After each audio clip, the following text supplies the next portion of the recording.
नमस्कार। आज हम एक बहुत ही खास, बहुत ही चर्चित उपन्यास पर बात करने वाले हैं।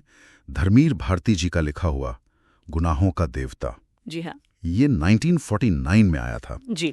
और हमारा मकसद है कि इस रचना की गहराई को समझें, इसके किरदार, उनके रिश्ते और वो प्रेम, नैतिकता, सामाजिक दबाव, ये सब जो सवाल ये आज भी खड़े करती हैं, उन पर जरा बात करें। बिल्कुल।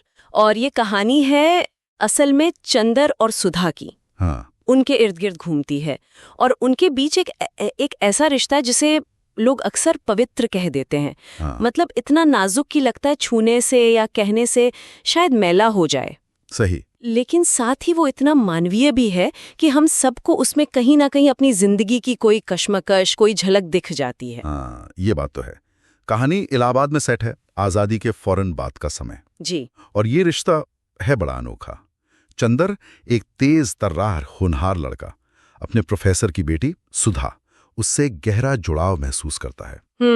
पर ये जुड़ाव ना शब्दों का मोहताज नहीं है, ये खामोशियों में है, नजरों में है। और यहीं से वो उलझन शुरू होती है ना? बिल्कुल। एक तरफ तो ये गहरा अनकहा प्यार है और दूसरी तरफ वो समाज के दायरे हैं, कर्तव्य हैं।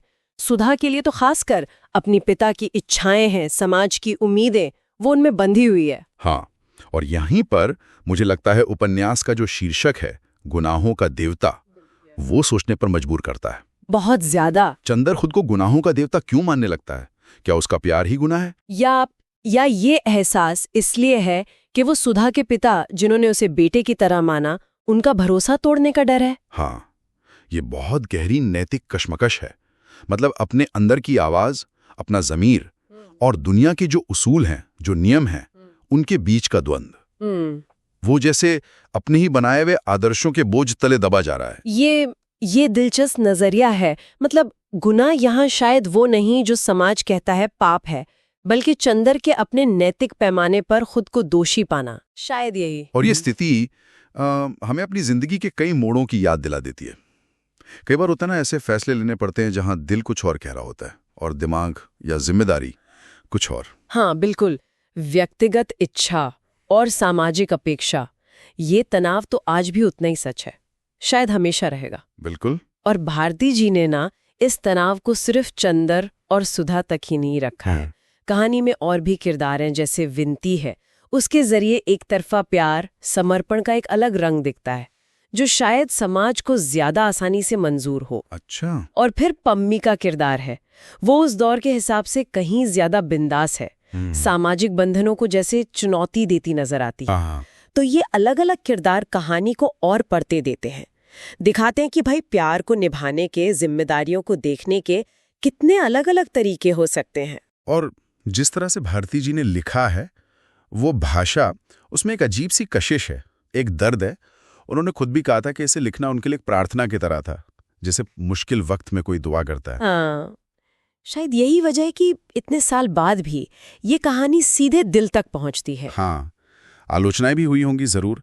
हो सकता है आज के नजरिए से कहानी कहने का अंदाज कहीं कहीं उतना मैच्योर ना लगे, पर किरदारों का जो दर्द है, उनकी जो उलझन है, वो आज भी उतनी ही ताजा लगती है। बिल्कुल सही कहा। तो कुल मिलाकर देखें तो गुनाहों का देवता सिर्फ एक दुखद प्रेम कहानी भर नहीं है। नहीं, ये मानवीय भावनाओं की जो जटिल भूल भुलैया है, नैतिक दुविधाओं का जो बोझ है, सामाजिक उम्मीदों का जो दबाव है, उसका एक गहरा अध्ययन है।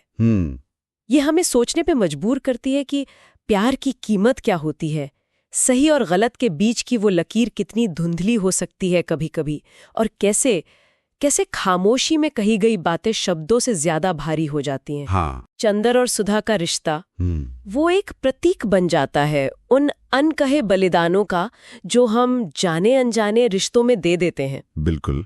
और ये कहानी ना हमें एक बहुत जरूरी सवाल के साथ छोड़ जाती है आखिर में, जी, कि क्या समाज के बनाए नियम, उसकी उम्मीदें हमेशा हमारी सच्ची भावनाओं से, हमारे निजी रिश्तों से ज्यादा महत्वपूर्ण होती है?